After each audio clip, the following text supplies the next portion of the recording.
We're here. Yes, we are here. Thank you for listening to the Fatal 4-Way podcast. I am your host, Jesse Lopez, alongside Ernest Ultrasonic Zamora. First off, I would like to thank the fans of our Facebook page, the Fatal 4-Way podcast. It's been a year and a half project, so I'd like to thank everyone for their patience with us. We actually have now a new home. We are now part of the Anime Fun TV family. Thanks to Ernest Zamora giving us this creative outlook and joining forces to bring you a wrestling podcast to the anime fans as well as to our longtime wrestling fans. Thank you for giving us a chance. Today's topics that we're going to go ahead and do, we're going to talk about NXT. The TakeOver R Revolution was an awesome event, and we're going to be talking about it and some of the shining stars that came out of it. We're also going to be talking about the TLC pay-per-view that's going to be in a couple of hours. We're going to go run down the match card and give our predictions. We're also going to be talking about some Royal Rumble storylines possibly. And the main topic is, of course, the big headline is CM Punk joining the UFC. And we're going to be running down our thoughts about actually pro wrestlers wanting to join MMA. So we're going to be looking forward to that. So we're going to take a quick break, and we'll be right back. It's WWE's version of Demolition Derby. WWE TLC, tables, ladders, chairs, and stairs. Live on WWE Network.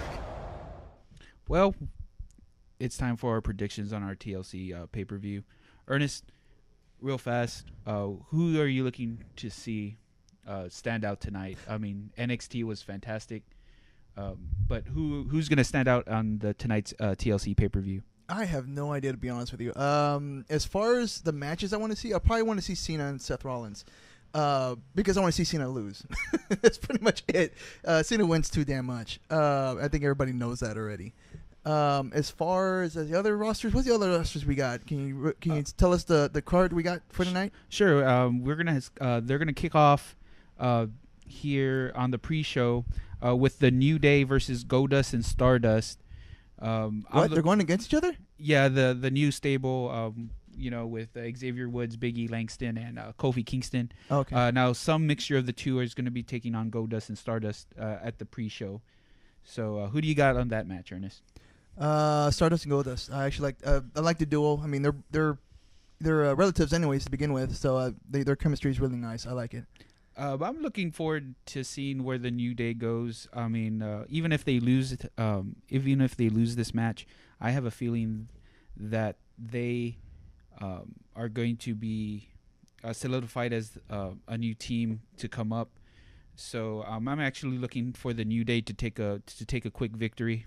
I'm going to say a couple minutes into it, like maybe 4 or 5 minutes, and so it's going to be a DQ. I have a feeling Goldust and Stardust are going to get a DQ. And the New Day is gonna take it. When did they premiere? Just curious, because I knew they were promoting up pretty good, but I forgot when was their actual match? First match was. Who the New Day? Yeah. The New Day. I think they debuted on SmackDown, and they took a victory, and then they went into the to determine the number one contenders for the tag team champions. That's going to be on the main card. They had a little scramble type match, and they lost due to disqualification or for distraction by Goldust and Stardust, if I remember correctly. So that's that match. I'm not looking forward to it. I mean, I don't know why it's not on the main card. It should have been, but I could kind of see why that they dropped it onto the pre-show. Now, not in any specific order of the match card. We're just going to run down the cards. We're going to go ahead and go on to the Women's Championship. You got the chick that I love the most, my favorite diva, Nikki Bella versus AJ Lee. I'm going to take Nikki Bella on this one. I think she's coming up as a new dominant force in the Divas division. She's getting better as the years progress. So I'm very happy to see her progression in in her matches.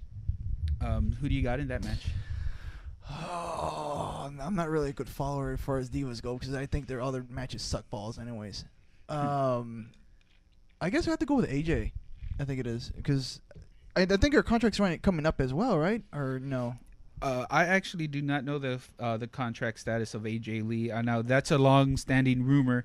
I mean, after every pay-per-view, we hear that she's going to be leaving because of her husband CM Punk left, but the only difference between the two is that AJ Lee is actually in good standing with the company. Vince McMahon enjoys her matches. Stephanie enjoys her matches. Triple H enjoys her matches. So I don't see AJ Lee leaving the WWE. I mean, she's one of their top divas, and she's never been in the doghouse, in my opinion. She's been a fan favorite. She's a fan favorite from Vince in the back. So, I mean, I don't see her leaving anytime soon. So I think Nikki Bella is going to take it, and I think they're going to probably extend this match, this feud, a little bit longer, and getting a triple threat probably for WrestleMania. Actually, I see a WrestleMania. That's the only problem. Their diva roster is so weak. That's the only problem with that. I see with Raw and SmackDown, their diva rosters, like compared to NXT, which we're going to discuss later on, it's like almost like night and day. Night and day. It was just such a big difference. Yeah, I have some interesting comments on the diva division. We'll talk about that when we talk about the NXT roster. The next one that I want to talk about is going to be the United States Championship match. It's going to be Alexander Rusev now versus Jack Swagger. Didn't they have matches already before? They did have a first match. Rusev won via the Accolade, which is the camel clutch. He won on that one, their first meeting. So who do you think in this rematch? Dude. Well, you got to remember, Jack Swagger does have alternative motives now because Rusev did injure Zeb Coulter, which is Jack Swagger's manager. I think they're still going to continue his undefeated stuff going on with Rusev. So I don't think Rusev's going to lose. It would be surprising if Jack Swagger actually wins it, but I think Rusev is still going to continue with his undefeated streak. Yeah, I also think Rusev is going to win this match because I have a bigger picture in my head for Alexander Rusev heading into the WrestleMania season. We'll discuss that after the Royal Rumble as we get closer to the road to WrestleMania. The next one is going to be a big one. I think is going to be probably the show stealer of the card, and that's going to be Luke Harper versus Dolph Ziggler in a ladder match for the Intercontinental Championship. History says that when an Intercontinental Championship is on the line, you had some big matches. You had Razor Ramon versus Shawn Michaels back at WrestleMania 10. You also had Triple H versus The Rock at SummerSlam. I think this one's going to be a really good one to end the year. Is going to be Luke Harper versus Dolph Ziggler. I think Luke Harper is going to retain the championship in this one. Who do you got in that one, Ernest? I don't think he's going to retain it. Honestly, after what we saw in the last pay-per-view, he really stepped up as far as being a character. But so I don't see him retaining the title. I really don't. I just don't. You think Dolph's going to take it? Yeah, I think Dolph's going to take it because he had such a great last pay-per-view, and I think they're going to go with that momentum. No, I do agree. Dolph shows promise. There was concerns about his concussions. That was the only reason why I didn't. I guess now finally he's getting his push. He's showing that he's a little bit more ring ready, not suffering any more injuries. That was my one thing with Dolph Ziggler, that he was always injury prone during his title reigns. He would get a concussion or something, and that was upsetting because Dolph Ziggler does have that fan connection, just like Shawn Michaels, Stone Cold, and all them have it. He's got it behind him.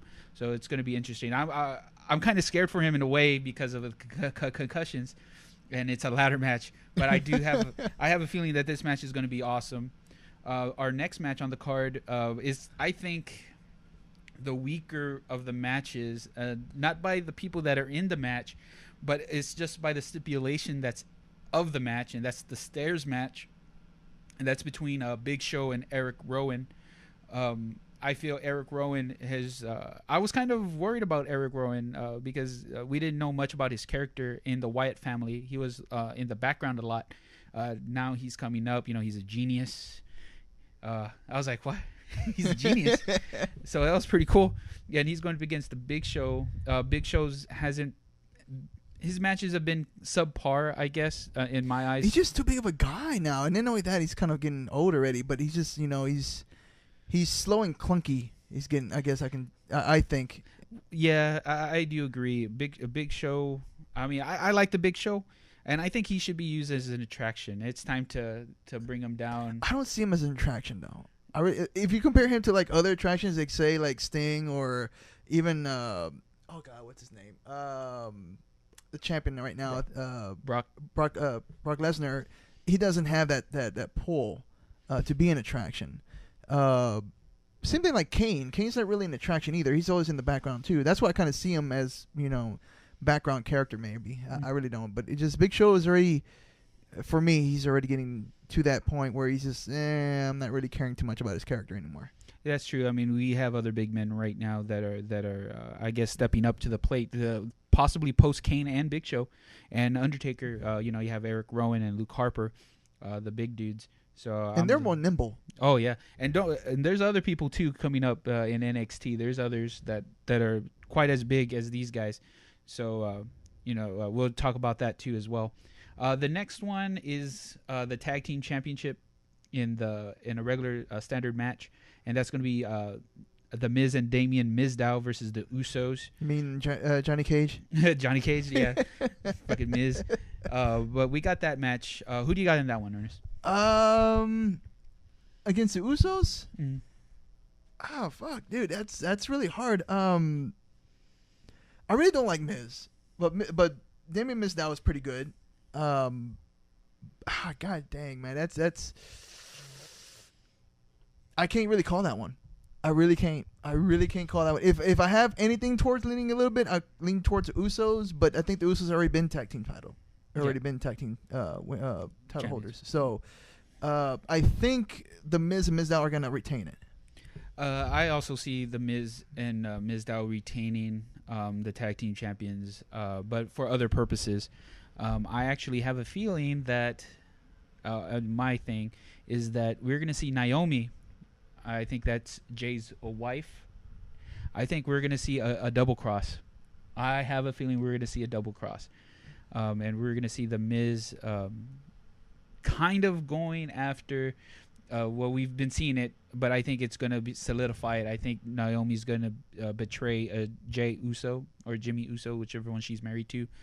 So I'm going to see that come in, which I have another feeling on a bigger story for Mania possibly, but I'm looking for the retention. They're going to retain the titles, Damien Mizdow and The Miz, for that one. The next one we're going to talk about is going to be Ryback versus Kane in a chairs match. This one... We got fast and clunky, and then you got slow and clunky, which is Kane. Ryback's pretty quick with his moves. Kane's not really as fast as he used to be. He's just more slow in power, I guess you can call it. But ooh, I mean, this one is, for me, this one should open the show. Of all matches that are on the card, I have a feeling this one should open the show. Just because well, they're trying to make Ryback a big draw, obviously, but I don't. To me, this match is a low tier. Nothing against Kane, because Kane has been a main eventer for a long time. But yeah, he is getting older. Ryback, he's just clunky in the ring. Not to say that he's bad. He's just a stiff worker. But Ryback, I don't know, man. But the winner of the match, I think, is going to be end up going to be Ryback. Yeah, I was going to say the same thing. In the long run, Ryback's going to be taking this one to solidify the end. I guess, because I mean, yeah, I don't know what to say on that. I was just not interested in the match. I would say more on the match, but I'm not. It's more like a short-term feud, I guess you can call it, because it just started like. I guess 2 Raws ago. Yeah. When I guess since the last pay-per-view. Yeah, the Authority. He went in as concessions head Kane. Yeah. So we're gonna go talk now about the main one. The one that I'm very interested in, and that's gonna be Dean Ambrose versus Bray Wyatt in the TLC match. Now, normally a TLC match, you would have a title overhead. But on this one, there's not going to be anything on the line, I don't think. So I think it's going to be a quick pin or submissions to win.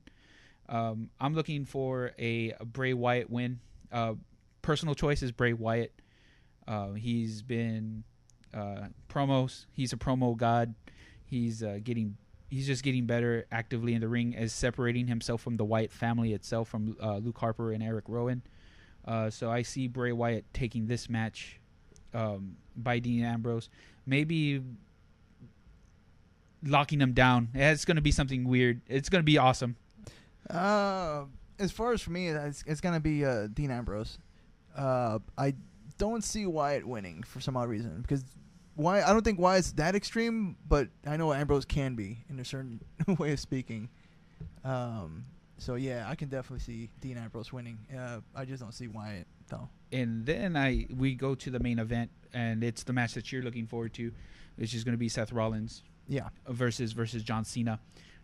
Basically, what happens if Seth Rollins wins in the table match, John Cena loses his number one contendership to Seth Rollins. Well, Seth Rollins has the Money in the Bank, so he just loses the number one contendership.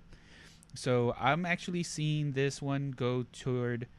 Unfortunately, I'm seeing it as John Cena a victory.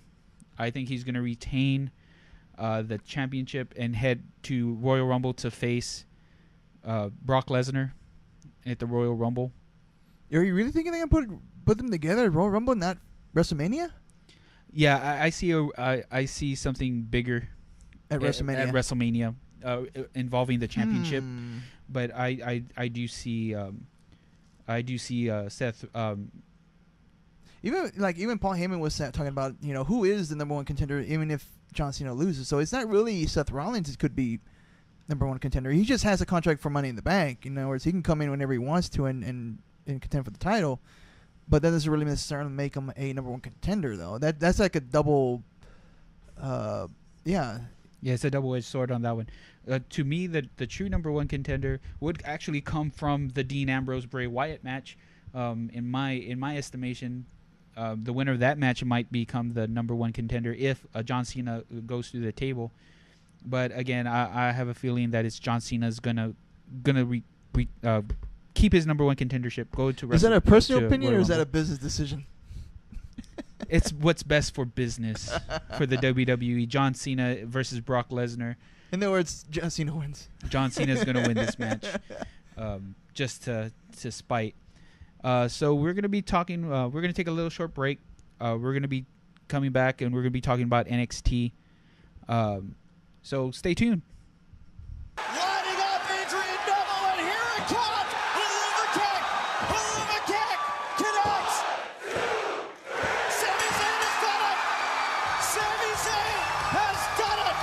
He is the new NXT champion.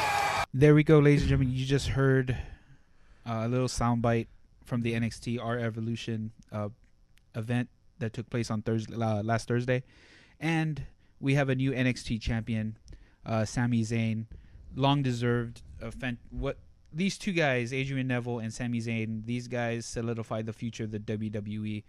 I'm very happy with these guys' performance in the ring. I've been following them for a while in NXT, and Sami Zayn, to me, is going to be a big player. He's going to be an impact player for the WWE for years to come whenever he's going to debut on the main roster. Same thing with Adrian Neville. Ernest, what did you think of the NXT Championship match? Oh, not just the match, the whole event, dude. The whole event was just jaw-dropping. I was like, wow, this is like, I have not seen that much wrestling or even technical wrestling in the longest time, pro wrestling in the longest time like that. And the main event just blew it out of the water, essentially. And man, I had such a blast watching it because you had so many turns and twists and turns up until the last moment there, and then boom, he was able to nail it. But damn, that was such a great pay-per-view. Best one I've seen so far. Oh yeah, man, by far. My personal favorite was the introduction of who he's now known as Kevin Owens. When he was in Ring of Honor, he was Kevin Steen. What an impact player he made in the beginning of the match. You know, That was wow. it's kind of hairy there for a second too for him, at least of what happened. Yeah, with the broken nose. Well, that was pretty cool. We actually got to see some color. We got to see the Crimson Mask a little bit, but from the nose. It was just good to see blood in a match, even though it was wrong circumstances Yeah. that it happened. But it was very cool to see the ending of course, during the Sami Zayn celebration. Kevin Owens came out, powerbombed him on the ring apron. Yeah, and that he was I was like freaking out too. I was like, holy crap, things just got real. Yeah, to make him a heel, you know, it's going to be pretty cool to see Kevin Owens and how far. Besides him and Sami Zayn, to see how fast they're going to be going onto the main roster is going to be very cool, because also we had Hiro Itami, who in Japan is known as Kenta, and Finn Balor. We all also overseas he's known as Prince Devitt.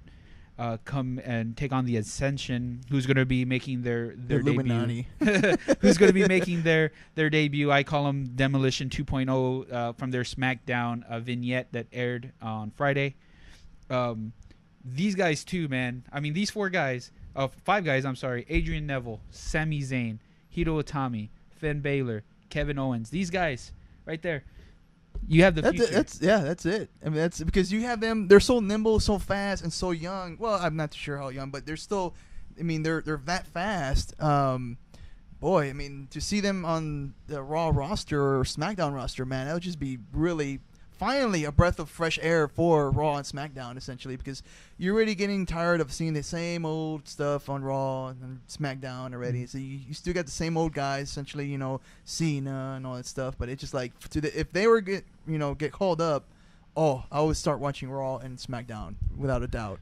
Oh yeah, I mean you're looking at the two. It's just weird to see the even though the low production value of NXT compared to Raw and SmackDown, NXT is, like you said, it's a breath of fresh air. It's like a third brand essentially, and I would like to see actually it solidify as a third brand, and will we see more main stars cross over into NXT wanting to take that NXT title. You know what? So will be cool. Like have like NWO, but instead of NWO, it'll be NXT trying to invade Raw. Well, they did try that. They did. They tried that a long time ago. Oh shit! I wasn't there for it. Then. Yeah, it was the original crop of the NXTers when NXT was actually like replacing the Tough Enough show that they had. Basically, your first batch of NXTers were Wade Barrett, Ryback, Darren Young, I'm sorry, Daniel Bryan, and they formed a group called the Nexus, which decimated Raw, basically, like the NWO back in the day. But this would actually more of a like an ECW. I mean, that's why I like NXT. It has that ECW feel, like the wrestlers it's more homegrown. Yeah, in a certain way. It's territory. Yeah, it's like a territory. That's what I enjoy about it. I would like to see like Rob Van Dam come down to NXT. To NXT. No, I would. The only reason why I say I'd like to see that happen is he could actually make NXT like he did with ECW. I mean, he's older, and he could give his experience down to the NXTers. Maybe have him like a manager or something. No, I would like him to perform, man. No, because it's NXT. I like to see younger people I have not seen before. That's true. Wrestle. Yeah, that's what NXT is for. But you can have the older guys come in as either like a trainer or manager or something like that, and as an influence to the youngins. And then then of course when they get called up, they can go back with the main roster. But no, for as far as wrestler and performers, I'd rather have younger guys that we don't know yet, and they're just trying to build their momentum. And not to forget about the other tag team match, because we talked about the Ascension and Hiro Itami and Finn Balor. The Lucha Dragons, Sin Cara and Kalisto versus the Vaudevillains. Vaudevillains are something else, man. Dude, the Vaudeville. I was very. They're one of my favorite tag teams. The Vaudevillains, Aiden English and Simon Gotch. Those guys, to me, they're going to be big role players in the main roster if they get called up. And NXT, they're cornerstones, and I see them, the tag team division with these four teams, if they keep them together, I think they're going to be bringing some fresh air into the tag team division that's in the main roster. That's the lack thereof, a tag team division in the main roster. You know, you got the Usos and you got Stardust, Goldust, and you got the New Day. But actually, Then there's one more. I think there's one more. Oh, Tyson Kidd and Antonio Cesaro. No, there was one more. On Raw? Yeah. There's one more. It's the Lucha. No, the Matadors guys. Oh, that We thing. don't count them. I know because they're just so Just lame. El Torito. We just count El Torito because he's cool. That guy, man. If you haven't seen El Torito's matches in Mexico, a lot of people don't know that he did wrestle in Mexico. You got to check him out, man. He's a fantastic luchador down in Mexico. He's a legend as well. So a lot of people don't know that El Torito actually wrestled down there. But check him out, man. He has some fantastic matches and some clips on YouTube. Make sure you check it out. Now, the other one who's not on here is Baron Corbin, that on the list of hits and misses. But Baron Corbin, to me, I'm waiting for him to face Bull Dempsey. These guys are competing to see who could finish people faster in the ring. Which hence the countdown. Oh yeah. That they were counting. Yeah. So Baron Corbin, to me, man, he's one of the very first. I believe that they have an initiative with the NFL, where if you're on a practice squad or you get cut or something like that from the NFL, you could try out for WWE, and I think he's one of the very first ones to come in. Who is Baron Corbin, and that guy, I mean, I see so much. He has an attitude like Punk, in a way, and an attitude like Corey Graves. We'll talk about Corey Graves in a minute, but Baron Corbin, I think, as another big guy, he's one of the big guys that I wanted to talk about with Luke Harper and Eric Rowan, as Undertaker, Kane, and Big Show near the twilights of their career. Those three guys are going to become the new big guys. Okay. They move fast. They're fantastic, and they could do a match. Now, we haven't seen how far Baron Corbin could actually go in the ring, since right now they're doing that angle with Bull Dempsey. But out of the three, okay, you have Big Show, Kane, and Undertaker. Out of the three, Baron Corbin, Luke Harper, and Eric Rowan. Who do you see as the next? You know, we're gonna do the comparisons. Oh shit. Like for me, Luke Harper's Undertaker. He's gonna be the Undertaker of the group. Luke Harper? Yeah. These are mine. Luke Harper is going to be the Undertaker of the group. Eric Rowan is going to be the Big Show of the group, and Baron Corbin is going to be the Kane of the group. That's how I see it. I don't know. I see the old three just moving along, but the new three, I don't see them taking over their characters or anything like that. But I just see them just rising up to be the big guys. Yes, but I just don't see. I can't compare them for some odd reason like that. For some odd reason, I just can't. I can't envision it. In other words, Yeah. I can't envision it. Well, that's my vision. Now we're gonna. That's how I see it. Again, that's why we have our podcast. You know, we wanted to discuss our differences. Yeah. That's what makes it so unique. The next thing we're going to talk about is the NXT Women's Division, which is by far the queen of the crop in WWE, with Charlotte and Sasha Banks putting on. That was a hell of a match. Yeah, I was impressed because what I've seen so far in Raw and SmackDown was just not cutting it anymore. You know, it's just more like cat fights. I'm going to speak to my friend who is not here right now. He's in Virginia. This is a shout out to him, but they need to get rid of that Divas belt. That crappy butterfly belt that they got. They need to get rid of it. And you know what? Just move the NXT Women's Championship. That should be the championship. It should be called Women's Championship, Yes. not Divas. Yes. When you say Divas, it just, again, it sounds like you're doing like a cat fight instead of an actual legitimate wrestling match or actual match. I just don't see it. What I like about that match with Charlotte and Sasha Banks, Charlotte, who is Ric Flair's daughter, proved, I guess you could say it's in the genes. Mm-hmm. She made Sasha Banks look like $1 million. As we all know, Ric Flair, as a competitor during the territorial days, when he held the championship and he traveled from territory to territory, he said himself that he made their stars look like $1 million. Mm-hmm. It could be the crappiest wrestler in the world, and he would make them look like $1 million so they could sell more tickets. I guess it runs in the family because Charlotte made Sasha Banks, who could go. I'm not Yeah. saying anything on her credit, Yeah. bad on her credit, but I guess it runs in the family. I like Charlotte. I can't. She made her debut on Raw, I think last week or 2 weeks ago. She wrestled against Natalya. I want to see more Charlotte. Charlotte is the queen, but I do think that they should move the Divas roster. The whole Divas roster just needs to come to NXT. No. Yes. No. Yes. Because Just end the fucking Divas. Fucking. I just don't like it anymore. I just don't like it. Again, it's just more cat fights. More cat fights. What I saw in NXT was not like back in the day, WCW, when they had the Medusa and all that shit. You know, going. It wasn't a cat fight. It was an actual legitimate wrestling match. But I don't know. It for some odd reason, Raw still likes it. You know, throw their cat fights in the roster. my personal match that they need to do is Charlotte versus Nikki Bella. I want to see that match. I don't know why. I guess because I like them both. But I would like to see Nikki Bella versus Charlotte. Maybe if Charlotte gets called up, then yes, I would like to see that. You know, quick thing. There was one event that NXT did long ago. It was in I'm trying to remember.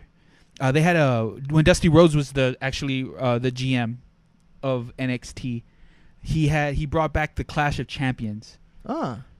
And basically he had the champions versus champions. He had the WWE champions take on the NXT champions. I would like to see that again. Yeah, I haven't seen it, but it sounds interesting. I would like to see that, and I would like to see. Well, obviously Brock Lesnar's not going to do it. No, but I think he would kill. I think he would kill Sami Zayn. But I would like to see the Clash of Champions return on an NXT event or pay-per-view, one of their big events. But from that, we're getting closer to the wrap-up of our podcast, our first ever podcast. So we're going to take another break, and we're going to be heading into our main topic of tonight. And that's going to be CM Punk joining the UFC, and also wrestlers wanting to join mixed martial arts. Now, this is typically a wrestling podcast, and this is going to be a one-off, I think, when we're going to be talking about mixed martial arts on here. So stay tuned with us, and we'll be right back. Hey, UFC fans, this is CM Punk, and I will see you in the Octagon 2015. The biggest announcement, I guess, of the winter. Not saving it for summer, but for winter.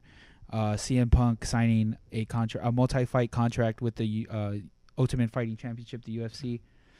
I still think this is a work, deep down, but this is going to be very interesting to see him fighting real athletes. I mean, not to say that the WWE superstars are not athletes. But these guys are mixed martial artists. They've been doing this for years. Yeah, they're tough to the bone, essentially. CM Punk has somewhat of a background. He has Kempo. He trains with some of the Gracies in the Gracie camp. So it's going to be very interesting to see. In Japan, this is not common. I mean, all the people that all my friends on Facebook, Twitter, and everything. They're saying that the WWE superstars or wrestling superstars there's no place for them in mixed martial arts. Well, this is common in Japan. Their pro wrestlers fight in mixed martial arts. Mm-hmm. So I'm actually excited to see this trend come to America in our style of mixed martial arts, especially the UFC. I am excited to see CM Punk go, but I'm also a little bit of concern for him as well because, if he complained about Ryback kicking him in the ribs, what's not to say that like Nate Diaz kicking him in the ribs, kicking him in the stomach. You also have other superstars because I believe he's going to be fighting in the middleweight division. The middleweight division is stacked, man. It's tough. It's a tough division. It's one of the toughest in the UFC. It's one of my favorites. You have great superstars, great competitors in the middleweight division in UFC. Both stand up, down. Wrestling. Mm-hmm. It's fantastic. I know this is not your area special No, it's specialty, not. but I can only speculate. so from that point of view, does this draw you into wanting to see the UFC? Any of the signing of CM Punk? To be fair, I've never really seen CM Punk wrestle. I kind of came into this late, after CM Punk left. I'm slowly starting to backtrack, about what he did, what he's done so far in WWE, and as far as his history. But I have to say, of course, we already see one wrestler do it. Well, I know I've seen more wrestlers do it, but the most noticeable right now is what's his name? Brock Lesnar. He went to UFC. He fought there. He won, a championship. Then, of course, he decided to come back to WWE. So I don't see it. I guess for them, it's just getting their resume filled in a certain way. Like, they've done it from wrestling to MMA to UFC, all that kind of stuff. So as far as how CM Punk's gonna survive, that remains to be seen too. Because again, wrestling's much more harder. A lot of people don't think so, but I think wrestling is a lot more harder. Even CM Punk said, and I agree with him, that wrestling is a lot more demanding sport than it is MMA or UFC. Because UFC, you only have one match, and it's basically to a knockout, or you can't do it, or you can't, you're done. Whereas wrestling, you got to continuously do it almost every day, almost to the point where you're basically broken down to bits and pieces. Yeah, to hear some of the fight fans of the UFC or mixed martial arts in general, and some of the fighters, trying to compare. That's like comparing apples to oranges. In my part, the mixed martial artist trains every day. They're dedicated to the sport. Mm-hmm. Same thing with pro wrestlers when they sign. Now, these guys in the pro wrestling industry, they have mixed martial arts backgrounds. Some of them do. Some of them do have mixed martial arts backgrounds. They just so happen to like pro wrestling. Now, as the demanding of the sport, on your opinion, how you said it, yes, the fighters they have if they get hurt, they have training and rehabilitation. After the fight, if they're medically cleared, they could have maybe a 3-month layoff, 2-month layoff tops, or depending on how old they are, up to 6 months, just like boxers. Wrestlers don't get layoffs. They travel up and down the roads. Right after one event, they go to another event. Even if they're hurt. Some of them, that's how they get paid. They go from event to event with only probably about 3 hours sleep, 3 or 4 hours sleep in between. So they don't get really that much of a break. But not to say that they're both physically speaking, they're demanding. Both sports are demanding sports.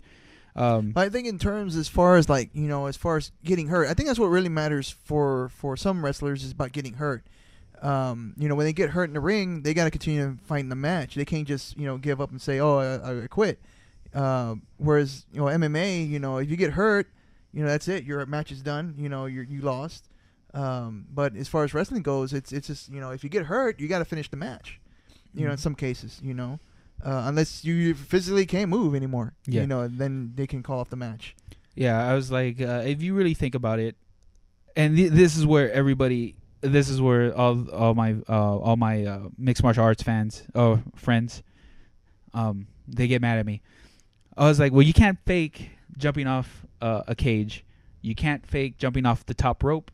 You can't fake jumping off the apron. You can't fake gravity. Yeah. Essentially. You do that 1,000 times, within a month, possibly. You're not going to land soundly every time. Mm-mm. There's going to be one day, one occasion that you're going to slip and possibly rupture something. You're either going to break your ankle break your knee, break your leg, maybe a spur, a torn meniscus or something in that nature. So these guys essentially, I think, are a little bit tougher. I mean, the Ric Flair, for instance, average took about 200,000 back body drops in his pro career. That's what Ventura said. He had an MMA fighter, and the governor himself said that Ric Flair's taken about 200,000 back body drops. You're not gonna. It's impossible for Ric Flair to land right every time. Yes, mixed martial artists know how to fall. They know how to take bumps. Mm-hmm. But you're not going to land 200,000 times. You're not going to land every one perfectly. You are going to get hurt. Mixed martial artists get hurt in other ways, concussions, just like wrestlers. Broken legs, Anderson Silva. Concussions, knockouts. Yeah, those are real. But so is wrestling. They're both. Now, the outcomes may be different. They may be fixed. But the athleticism that they're displaying is real. But again, yes, there is other wrestlers who actually did quite well in mixed martial arts. There's Alberto Del Rio. He fought in Pride. He got, even though I think his most famous one is when he got leg kicked to the head by Mirko Cro Cop. He just got beamed in the head with the leg kick, and he just went out. But he's competed. He's a really good wrestler as well. Brock Lesnar, of course, the most notable. Bobby Lashley, I think he's a heavyweight champion in 2 fight leagues, I believe. So I think pro wrestlers wanting to fight and just wanting to show what they could do, I think it's fine. And I'm happy that the trend is finally coming to America, and the fans just have to see them. I mean, because they're going to bring other things that they don't have. Mm-hmm. CM Punk, great on the mic. He's going to be what UFC is missing is that person who could draw in money. And to me, I haven't watched a UFC event in a very, very, very long time. I used to order it every month. But all their top draws right now are hurt. Cain Velasquez is hurt. Junior Dos Santos was hurt. He just came back last Saturday, I believe, in a Fox event. Some of the other fighters are retired, the ones that I liked. So it's good to see that they needed something to bring in money again, and CM Punk coming in, I think, brought in enough buzz to get me interested again. So it's going to be very interesting to see. Rumor, of course, see Brock Lesnar. What's Brock Lesnar is going to do? What do you think he's going to do? You think he's going to go back? Do you think he's going back to UFC, or is he going to stay in WWE? As far as contract, I think he's going to stay with WWE. I think after he probably gives up the belt, or not really gives up the belt, but loses the belt, he'll probably think about going back to UFC one more time, maybe, or that just retiring. He's really built and really ready to go, but man, he looks winded every time, every match he does. He's red, and he looks like he's winded almost. So it's hard to tell. I think if he's going to go back to the UFC, I personally think he's going to stay in WWE. That's where he could make his most money, I believe, with his merchandise and with product placement, with video games and action figures and stuff like that. He'll make more money in the WWE. But I do think he might go one more time. I think not a multi-fight deal. I think he'll give maybe like a one-fight, one-off. Mm-hmm. Not for the championship, but maybe just a rematch. And I think he might get it against either Cain Velasquez or Alistair Overeem. But my main concern for Brock coming back is going to be his stomach. He had surgery done, which removed 25%, I believe, of his stomach or his intestine, which made him very. That's what knocked him out when he fought Overeem, was a swift kick to the stomach. Oh wow! And he dropped. But before that, he was wrestling with that disease when he won the championship from Randy Couture. So this guy could go. He could fight with pain. But at that time when he left the UFC the first time, he just came back from surgery, I believe, or he was going into surgery. So it was a shame to see that happen. Real quick, if you don't follow the Iron Sheik on Twitter, I don't. Sorry. The Iron Sheik just tweeted, he'll be watching the WWE TLC, and I'll be ready to break every fucking back tonight, so long as I have a cold beer, Bubba. You gotta follow the Iron Sheik. You gotta follow the Iron Sheik on Twitter. You can follow him at the Iron Sheik. Well, at the _Iron Sheik. This guy is very funny. If you haven't seen his documentary, make sure you take a look at it. The Iron Sheik. It's a very in-depth for him, and to see on his career.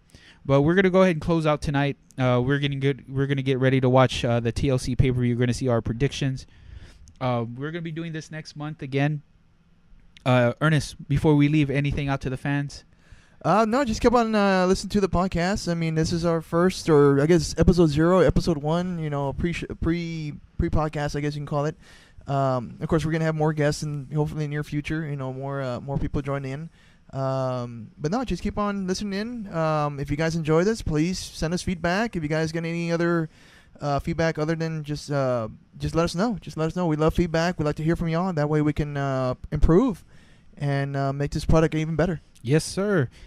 And yes, to the fans that are out there, make sure you follow us on Facebook, like us on Twitter. Our Twitters will be coming up soon, right after we launch the podcast. Make sure you follow us on Facebook. You could go to the Fatal 4-Way Podcast. Look for us in the group section, the Fatal 4-Way Podcast. Look for my picture as S.A. Demon. You could listen to the podcast there. You could also go to Anime Fun TV. That's our main sponsor, AnimeFunTV.com. Make sure you take a look at it. The very best in anime music videos. We want to bring entertainment. And entertainment now. Yeah. I'm very excited. We're very excited about it. So make sure you tune in to us. That's where you could watch us. You could watch the Anime Fun TV. You could also listen to the podcast there or on our the Facebook page. So from there, enjoy tonight's TLC pay-per-view. Good night, everybody. Good night.